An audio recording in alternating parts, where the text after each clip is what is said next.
നമസ്കാരം. ഇന്നത്തെ വീഡിയോയിൽ നമ്മൾ ഡിസ്കസ് ചെയ്യുന്നത് യൂട്ടിലിറ്റി ബില്ലുകൾ റെഡ്യൂസ് ചെയ്യാനുള്ള ചില ടിപ്സുകളാണ്. ആദ്യമായിട്ട് ഇലക്ട്രിസിറ്റി ബില്ലുകൾ എങ്ങനെ കുറയ്ക്കാം എന്നുള്ളത് നോക്കാം.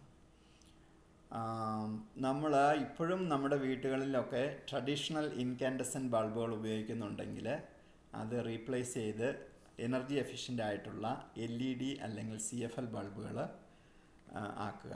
കാരണം ഇൻകാൻഡസെൻറ്റ് ബൾബുകൾ നമുക്കറിയാം, അത് ആദ്യം ചൂട് ആയിട്ട് മാത്രമേ പിന്നീട് ലൈറ്റ് വരത്തുള്ളൂ. അപ്പോൾ ഒത്തിരി എനർജി കൺസ്യൂമിംഗ് ആണ്. അപ്പോൾ LED അല്ലെങ്കിൽ CFL ആകുമ്പോൾ അത് ചിപ്പ് വെച്ചുള്ളതായതുകൊണ്ട് പെട്ടെന്ന് ലൈറ്റ് കൂടുതൽ നമുക്ക് കിട്ടും. കറണ്ട് വളരെ അല്ലെങ്കിൽ ഇലക്ട്രിസിറ്റി എനർജി വളരെ കുറച്ച് കൺസ്യൂം ചെയ്യത്തുള്ളൂ. രണ്ടാമത് ചെയ്യേണ്ടത് നമ്മുടെ ലൈറ്റ്സ്, അപ്ലയൻസസ്, ഇലക്ട്രോണിക്സ് ഒക്കെ നമ്മൾ ഉപയോഗിക്കുന്നില്ല എങ്കിൽ, അല്ലെങ്കിൽ ഉപയോഗം കഴിഞ്ഞ ഉടനെ അതങ്ങ് ഓഫ് ചെയ്യുക. ഇതുവഴി ഒരു 10% ഇലക്ട്രിസിറ്റി ബില്ല് നമുക്ക് എങ്കിലും കുറയ്ക്കാൻ പറ്റും. അടുത്തതായിട്ട് ചെയ്യാവുന്നത്, നമുക്ക് ഹീറ്റിംഗ് ബില്ല് കുറയ്ക്കാൻ വേണ്ടിയിട്ട് നമ്മുടെ വീടുകളിലെ തെർമോസ്റ്റാറ്റിൽ 1 ഡിഗ്രി അല്ലെങ്കിൽ 2 ഡിഗ്രി വരെ ലോവർ ചെയ്ത് അത് അഡ്ജസ്റ്റ് ചെയ്യുവാണെങ്കിൽ ഒരു 5% ഹീറ്റിംഗ് ബില്ലിൽ കുറയ്ക്കാൻ പറ്റും. പിന്നീട് നമുക്ക് ചെയ്യാവുന്ന ഒരു കാര്യം, നമ്മുടെ ഇലക്ട്രോണിക്സ് അല്ലെങ്കിൽ TV അല്ലെങ്കിൽ കമ്പ്യൂട്ടറൊക്കെ നമ്മളിപ്പോൾ ഡയറക്റ്റ് വാളിലോട്ടാണ് കണക്ട് ചെയ്തിട്ടുണ്ടെങ്കിൽ, വാളിലെ സോക്കറ്റിലോട്ടാണ് കണക്ട് ചെയ്തിട്ടുണ്ടെങ്കിൽ അത് അവിടെ നിന്ന് മാറ്റിയിട്ട് പവർ സ്ട്രിപ്പിലേക്ക് കണക്ട് ചെയ്യുക. എന്നിട്ട് നമുക്ക് ആവശ്യം ഇല്ലാത്തപ്പോൾ അത് ഓഫ് ചെയ്യാൻ, അല്ലെങ്കിൽ ഉപയോഗിക്കാത്ത സമയത്ത് അത് ഓഫ് ചെയ്യാൻ വളരെ എളുപ്പമുണ്ട്.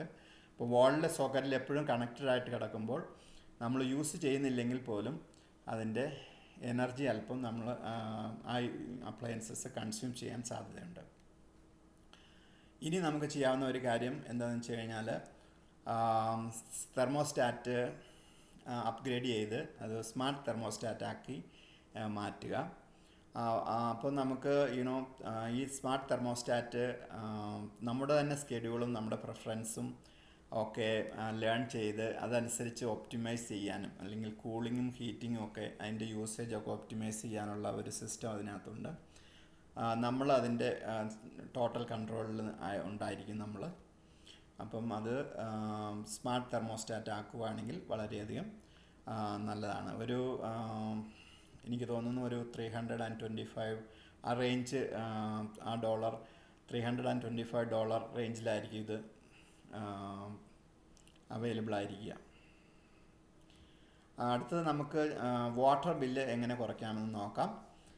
അതായത് നമുക്ക് എവിടെയെങ്കിലും ലീക്ക്, ഫോസറ്റ്സ് എന്തെങ്കിലും അല്ലെങ്കിൽ ടോയ്ലറ്റ്സ് ലീക്ക് ഉണ്ടെങ്കിൽ അത് ലീക്ക് ഫിക്സ് ചെയ്യുവാണെങ്കിൽ നമുക്ക് 20 gallons ഓഫ് വാട്ടർ വരെ ഒരു ദിവസം സേവ് ചെയ്യാൻ പറ്റും.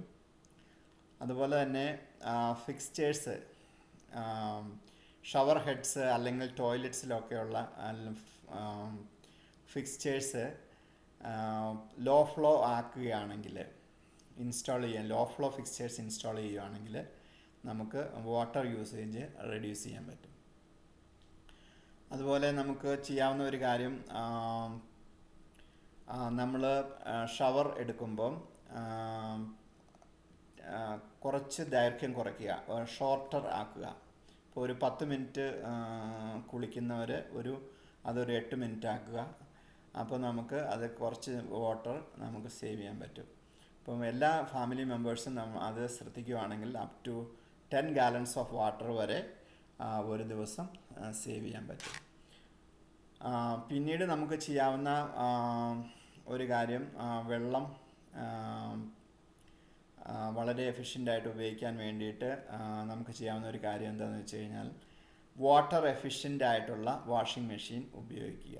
അതായത് നമ്മുടെ വീടുകളിൽ ടോപ്പ് ലോഡിംഗ് വാഷിംഗ് മെഷീനാണ് ഉള്ളതെങ്കിൽ അത് റീപ്ലേസ് ചെയ്ത് ഫ്രണ്ട് ലോഡിംഗ് വാഷിംഗ് മെഷീൻ ആക്കുക. അപ്പം ഫ്രണ്ട് ലോഡിംഗ് വാഷിംഗ് മെഷീൻ ആകുമ്പോൾ ടോപ്പ് ലോഡിങ്ങിനേക്കാൾ വളരെ കുറച്ച് വെള്ളമേ ഉപയോഗിക്കുകയുള്ളൂ.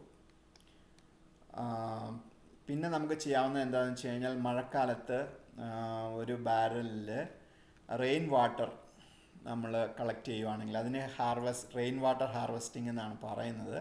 നമ്മൾ എല്ലാവരും കേട്ടിട്ടുള്ളതായിരിക്കും. അപ്പോൾ അത് കളക്ട് ചെയ്ത് വെക്കുകയാണെങ്കിൽ നമുക്ക് അത് സമ്മറിൽ അല്ലെങ്കിൽ നമ്മുടെ യുനോ ഗാർഡനിങ്ങിനൊക്കെ വളരെയധികം യൂസ് ചെയ്യാൻ പറ്റും. ഈ റെയിൻ വാട്ടർ കളക്ട് ചെയ്തത് നമുക്ക് പിന്നീട് അത് ഗാർഡനിങ്ങിനൊക്കെ ഉപയോഗിക്കാൻ പറ്റും. ഇനി നമുക്ക് ചെയ്യാവുന്ന ഒരു കാര്യം ഗ്യാസിൻ്റെ എങ്ങനെ ചിലവ് കുറയ്ക്കുക എന്നുള്ളതാണ്. ആദ്യം പറഞ്ഞതുപോലെ 1 to 2 ഡിഗ്രി സെൽഷ്യസ് തെർമോസ്റ്റാറ്റിൻ്റെ നീഡിൽ അല്ലെങ്കിൽ അതിൻ്റെ സൂചി ലോവർ ചെയ്യുകയാണെങ്കിൽ അപ് ടു 5% വരെ നമുക്ക് ഹീറ്റിംഗ് ബില്ല് കുറയ്ക്കാം. അപ്പം മാത്രമല്ല, നമുക്ക് ഒരു പ്രോഗ്രാമബിൾ തെർമോസ്റ്റാറ്റ് ഉപയോഗിക്കുകയാണെങ്കിൽ എനർജി വളരെയധികം ഓട്ടോമാറ്റിക്കലി അത് ടെമ്പറേച്ചറിനോട് അഡ്ജസ്റ്റ് ചെയ്ത്, ഇപ്പം കാരണം നമ്മൾ വീട്ടിലില്ലാത്ത സമയത്ത് അത് അഡ്ജസ്റ്റ് ചെയ്ത് നമുക്ക് പ്രോഗ്രാം ചെയ്ത് വെക്കാൻ പറ്റും. കാരണം അങ്ങനെ നമുക്ക് വളരെയധികം എനർജി സേവ് ചെയ്യാൻ പറ്റും. അതുപോലെ എയർ ലീക്സ്, എന്തെങ്കിലും എയർ ലീക്ക് ഉണ്ടെങ്കിൽ വിൻഡോസ്, ഡോർസ്, ഡക്ട്സ് ഇങ്ങനെയുള്ള സ്ഥലത്ത് എയർ ലീക്സ് ഉണ്ടെങ്കിൽ അത് സീൽ ചെയ്യുകയാണെങ്കിൽ നമ്മുടെ ഹീറ്റിംഗ് സിസ്റ്റം വളരെ നന്നായിട്ട് വർക്ക് ചെയ്യുകയും അതുവഴിയുള്ള എനർജി ലോസ് പരിഹരിക്കാൻ പറ്റും. അതുപോലെ നമുക്ക് ചെയ്യാവുന്ന ഒരു കാര്യം, ഹൈ എഫിഷ്യൻസി ഫർണസ് നമുക്ക് വീട്ടിൽ ഉണ്ടെങ്കിൽ വളരെയധികം എനർജി സേവ് ചെയ്യാൻ പറ്റും. ഹൈ എഫിഷ്യൻസി ഫർണസ് ഉണ്ടെങ്കിൽ നമ്മുടെ ഹീറ്റിംഗ് ബില്ലിൽ നമുക്ക് കാര്യമായ കുറവുണ്ടാക്കാൻ സാധിക്കും. അതുപോലെ പിന്നെ നമുക്ക് പരമാവധി ഇപ്പോൾ വിൻ്ററിലാണെങ്കിൽ പോലും ഇടയ്ക്ക് ചില സണ്ണി ഡേയ്സ് ഒക്കെ ഉണ്ട്. അപ്പോൾ നമുക്ക് ചെയ്യാവുന്നത് കർട്ടനും ബ്ലൈൻഡ്സും ഒക്കെ ഓപ്പൺ ആക്കി ഇടുകയാണെങ്കിൽ നാച്ചുറൽ ലൈറ്റ് അല്ലെങ്കിൽ നാച്ചുറൽ സൺലൈറ്റൊക്കെ കിട്ടിയിട്ട് നമ്മുടെ ഹോം അതുകൊണ്ട് തന്നെ വാമാകാൻ പറ്റും. നമുക്ക് മറ്റ് ഹീറ്റിങ്ങിൻ്റെ ആവശ്യമില്ലാതെ തന്നെ നമുക്ക് ഉപയോഗിക്കാൻ പറ്റും. അപ്പോൾ അതുകൊണ്ട് അങ്ങനെ ചെയ്യുക. പിന്നീട് നമ്മുടെ ചിലവുകൾ കുറയ്ക്കാൻ പറ്റുന്നത് ഇൻ്റർനെറ്റ്, TV എന്നുള്ള കാര്യങ്ങളിലാണ്. അപ്പോൾ നമുക്ക് ബണ്ടിൽ ചെയ്യുക, സർവീസസ് ബണ്ടിൽ ചെയ്യുകയാണെങ്കിൽ, കാരണം അതുവഴി നമുക്ക് ഒത്തിരി മണി സേവ് ചെയ്യാൻ പറ്റും. അപ്പോൾ ഇൻ്റർനെറ്റ്, TV, ഫോൺ ഇങ്ങനെയുള്ള സർവീസുകളെല്ലാം ബണ്ടിൽ ചെയ്ത് അത് ഒറ്റ പ്രൊവൈഡറുടെ കയ്യിൽ നിന്ന് എടുത്ത് ബണ്ടിൽ ചെയ്യുകയാണെങ്കിൽ അവർ നല്ലൊരു ബണ്ടിൽ ഓഫർ നിങ്ങൾക്ക് തരും. അതുപോലെ തന്നെ നിങ്ങളുടെ പ്രൊവൈഡറോട് നെഗോഷിയേറ്റ് ചെയ്ത് അവർ നിങ്ങളുടെ ബില്ല് അല്ലെങ്കിൽ നിങ്ങളുടെ കൂടുതൽ നല്ല പ്ലാന്, ബെറ്റർ ഡീൽ അവരോട് ചോദിക്കാവുന്നതാണ്. പിന്നീട് നമുക്ക് ചെയ്യാവുന്ന ഒരു കാര്യം എന്ന് വെച്ച് കഴിഞ്ഞാൽ സ്ട്രീമിംഗ് സർവീസസ് ഉപയോഗിക്കുക. ട്രഡീഷണൽ TV ചാനലിൽ കണക്ഷൻ എടുക്കുന്നതിന് പകരം സ്ട്രീമിംഗ് സർവീസസ് ഉപയോഗിക്കുക. നെറ്റ്ഫ്ലിക്സ് അല്ലെങ്കിൽ ആമസോൺ പ്രൈം അല്ലെങ്കിൽ US-ലാണെങ്കിൽ ഹുലു, അതുപോലെയുള്ള എൻ്റർടൈൻമെൻറ്റ് ഓപ്ഷൻസ് ഉണ്ട്. അത് ട്രഡീഷണൽ TVയേക്കാൾ വളരെയധികം കോസ്റ്റ് ലോവറാണ്. മാത്രമല്ല നമുക്ക് എപ്പോൾ വേണമെങ്കിലും അൺസബ്സ്ക്രൈബ് ചെയ്യാനും പറ്റും. അതുപോലെ തന്നെ ഇൻ്റർനെറ്റ് പ്ലാൻ, നിങ്ങൾക്ക് ഹൈ സ്പീഡ് ഇൻ്റർനെറ്റ് ആവശ്യമില്ല എന്നുണ്ടെങ്കിൽ ഒരു ലോ കോസ്റ്റ് പ്ലാൻസ് സെർച്ച് നിങ്ങൾക്ക് തിരഞ്ഞെടുക്കാവുന്നതാണ്. കാരണം എല്ലാ വീടുകളിലും ഒന്നും വളരെ ഹൈ സ്പീഡ് ഇൻ്റർനെറ്റ് എല്ലാവരും ഉപയോഗിക്കുന്നുണ്ടാവില്ല. അപ്പം അധികം ഡൗൺലോഡിങ്ങോ അല്ലെങ്കിൽ അധികം സ്ട്രീമിങ്ങോ ഓൺലൈൻ TVയോ അങ്ങനെ അധികം കാണുന്നില്ല എന്നുണ്ടെങ്കിൽ അത്രയും സ്പീഡുള്ള ഇൻ്റർനെറ്റിൻ്റെ ആവശ്യമില്ല. അപ്പോൾ ഒരു ലോ കോസ്റ്റ് പ്ലാനിലോട്ട് സ്വിച്ച് ചെയ്യുകയാണെങ്കിൽ വളരെയധികം സേവ് ചെയ്യാൻ പറ്റും. അതുപോലെ തന്നെ പല വീടുകളിലും അൺനെസസറി ആയിട്ടുള്ള സർവീസസ് നിങ്ങൾ എടുത്തിട്ടുണ്ടെങ്കിൽ അതൊക്കെ ക്യാൻസൽ ചെയ്യുക. ചിലപ്പോൾ നിങ്ങൾ ഉപയോഗിക്കുന്നുണ്ടാവില്ല അത്. അപ്പോൾ അത് ക്യാൻസൽ ചെയ്യുകയാണെങ്കിൽ വളരെയധികം സേവിങ്സ് ഉണ്ടാക്കാൻ സാധിക്കും. ഫോർ എക്സാമ്പിൾ, നിങ്ങളുടെ സെക്യൂരിറ്റി സർവീസസ് അല്ലെങ്കിൽ എന്താ പറയുക, സെക്യൂരിറ്റി പ്രൊവൈഡേഴ്സ്, നമ്മുടെ ക്യാമറ മോണിറ്ററിങ്, സെക്യൂരിറ്റി മോണിറ്ററിങ് അങ്ങനെയുള്ള തെർമൽ ഓൺലൈൻ മോണിറ്ററിംഗ് ഒക്കെ ഉണ്ടല്ലോ, സെക്യൂരിറ്റി ക്യാമറ, അതൊക്കെ നമുക്ക് ആവശ്യം നമ്മൾ യൂസ് ചെയ്യുന്നില്ല എന്നുണ്ടെങ്കിൽ അത് ക്യാൻസൽ ചെയ്യുവാണെങ്കിൽ വളരെയധികം ചിലവ് കുറയ്ക്കാൻ പറ്റും.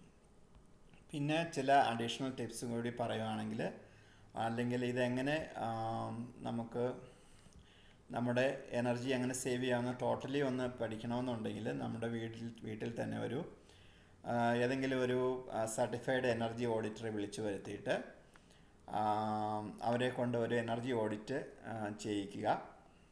അപ്പോൾ നമുക്ക് ഏതൊക്കെ രീതിയിൽ നമുക്ക് ഏതൊക്കെ ഏരിയയിൽ നമുക്ക് എനർജി സേവിങ് നടത്താൻ പറ്റുമെന്ന് അവർ പറഞ്ഞു തരും. ഏതൊക്കെ ഏരിയസാണ് നമുക്ക് ഇമ്പ്രൂവ് ചെയ്യേണ്ടത്, അതുവഴി എങ്ങനെ എനർജി സേവ് ചെയ്യാമെന്ന് അവർ നമുക്ക് പറഞ്ഞു തരും. അതുപോലെ തന്നെ നമ്മുടെ ആദ്യം പറഞ്ഞ പോലെ തന്നെ ലീക്കുകളൊക്കെ സീൽ ചെയ്യുക, ഇൻസുലേഷൻ ആവശ്യമുള്ളിടത്ത് ഇൻസുലേഷൻ നടത്തുക. അതുപോലെ തന്നെ ജനല് അല്ലെങ്കിൽ ഡോറ് ഇതിൻ്റെയൊക്കെ അടിയിൽ കൂടി എന്തെങ്കിലും വെതർ സ്ട്രിപ്പിങ് ആവശ്യമാണെങ്കിൽ അത് ചെയ്യുക. അപ്പോൾ നമുക്ക് നമ്മുടെ വീടുകൾ വിൻ്ററിൽ വളരെ വാമും സമ്മറിൽ വളരെ കൂളുമായിട്ട് നമുക്ക് കീപ്പ് ചെയ്യാൻ പറ്റും. പിന്നെ നിങ്ങളുടെ അപ്ലയൻസസ് റീപ്ലേസ് ചെയ്യാറായിട്ടുണ്ടെങ്കിൽ അത് എനർജി എഫിഷ്യൻ്റ് അപ്ലയൻസസ് ആയിട്ട് മാറ്റുക. അങ്ങനെയുള്ള നല്ല മോഡലുകൾ നോക്കി, എനർജി എഫിഷ്യൻ്റ് മോഡലുകൾ നോക്കി തിരഞ്ഞെടുക്കുക.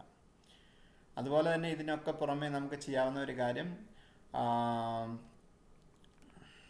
സോളാർ പാനൽ ഇൻസ്റ്റാൾ ചെയ്യുവാണെങ്കിൽ റിന്യൂവബിൾ എനർജി നമുക്ക് ജനറേറ്റ് ചെയ്ത് ഇലക്ട്രിസിറ്റി ബില്ലിനേക്കാൾ വളരെയധികം ചിലവ് കുറഞ്ഞ രീതിയിൽ നമുക്ക് നമ്മുടെ കാര്യങ്ങൾ നടത്താൻ പറ്റും. പിന്നീട് നമുക്ക് ചെയ്യാവുന്നത് നമ്മുടെ യൂട്ടിലിറ്റി യൂസേജ് അല്ലെങ്കിൽ ഗ്യാസ് ഇങ്ങനെയുള്ള യൂസേജുകളൊക്കെ മോണിറ്റർ ചെയ്തുകൊണ്ടിരിക്കുക. നമ്മൾ തന്നെ ട്രാക്ക് ചെയ്തുകൊണ്ടിരിക്കുക നമ്മുടെ യൂട്ടിലിറ്റി യൂസേജ്. അപ്പോൾ നമുക്ക് അറിയാൻ പറ്റും ഏതൊക്കെ ഏരിയാസിലാണ് നമുക്ക് ഇംപ്രൂവ് ചെയ്യേണ്ടതെന്ന്. അപ്പോൾ ഇത്രയും കാര്യങ്ങൾ ശ്രദ്ധിക്കുകയാണെങ്കിൽ നമുക്ക് യൂട്ടിലിറ്റി ബില്ലുകൾ ഗണ്യമായ രീതിയിൽ കുറയ്ക്കാൻ പറ്റും.